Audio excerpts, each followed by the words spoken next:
Good morning, everyone. Happy Wednesday. Miss Howard here with a Magic Tree House book to read to you. I miss seeing you every day. I miss getting to read stories with you every day. So I thought I'm going to try my hand at this technology and see if I could begin reading a couple of chapters of our book every day to share with you. So this is one that I happen to have at home, and this is called Dingoes at Dinner Time. This is Magic Tree House number 20, so I'm skipping ahead just a little bit. This weekend I'll be able to get into the school and get the rest of our books. So hopefully I can keep reading a new book with you every week. Okay, so we're going to start with our chapter 1. I'm going to go to our table of contents. Remember, our table of contents tells us our chapter title and our page number. So we begin with chapter 1 called The Last Gift on page 3. This is our prologue. Remember, our prologue gives us a backstory of the rest of the books real quick and reminds us about our characters before we begin our actual new story. So our prologue says, one summer day in Frog Creek, Pennsylvania, a mysterious treehouse appeared in the woods. 8-year-old Jack and his 7-year-old sister Annie climbed into the treehouse. They found it was filled with books. Jack and Annie soon discovered that the treehouse was magic. It could take them to places and books. All they had to do was point to a picture and wish to go there. Along the way, Jack and Annie discovered that the treehouse belongs to Morgan Le Fay. Morgan is a magical librarian from the time of Camelot and King Arthur. She travels through time and space gathering books for her library.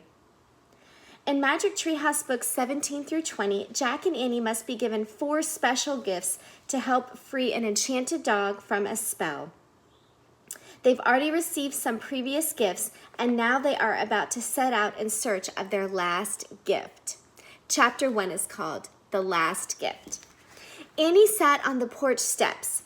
She stared down the street at the Frog Creek woods. "Hey, Jack," she said, "do you hear it?" Jack sat next to her. He was reading a book. "Hear what?" he said. "Teddy's calling us," said Annie. "You're kidding," said Jack, but he looked down the street and he listened too. A faint bark came from the distance. "Arf, arf."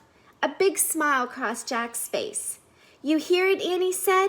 "Yep," said Jack. "You're right. It's time to go." He stood up and grabbed his backpack. "Be back soon," Annie shouted through the screen door. "Don't be late for dinner," their dad called. "We won't," said Jack. He and Annie ran down the street and into the Frog Creek woods. Soon they came to the tallest oak. There was a magical treehouse, and a little black nose stuck out the window. "Hi, silly," Annie called. "We're coming." "Arf," came a happy bark. Annie grabbed the rope ladder and started climbing. Jack followed her into the treehouse. A small dog sat in a circle of afternoon sunshine. His tail wagged. "Hi, Teddy," said Jack. Jack and Annie hugged Teddy, and the dog licked both of them. Jack and Annie noticed that Morgan's note was still there. "Yeah," said Jack. He knew the note by heart now. "This little dog is under a spell and needs your help. To free him, you must get 4 special things. A gift from a ship lost at sea." We'll read that book later. "A gift from the prairie blue. A gift from a forest far away. And a gift from a kangaroo. Be wise, be brave, and be careful. Morgan."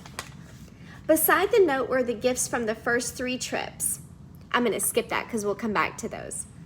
"We just need to get a gift from a kangaroo today," said Annie, "and Teddy will be free from his spell."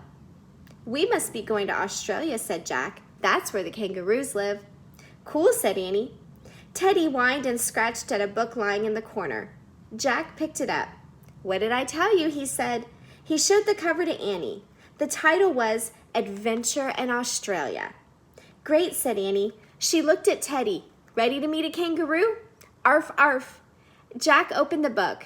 He found a page with small pictures of different animals and a big picture of the forest.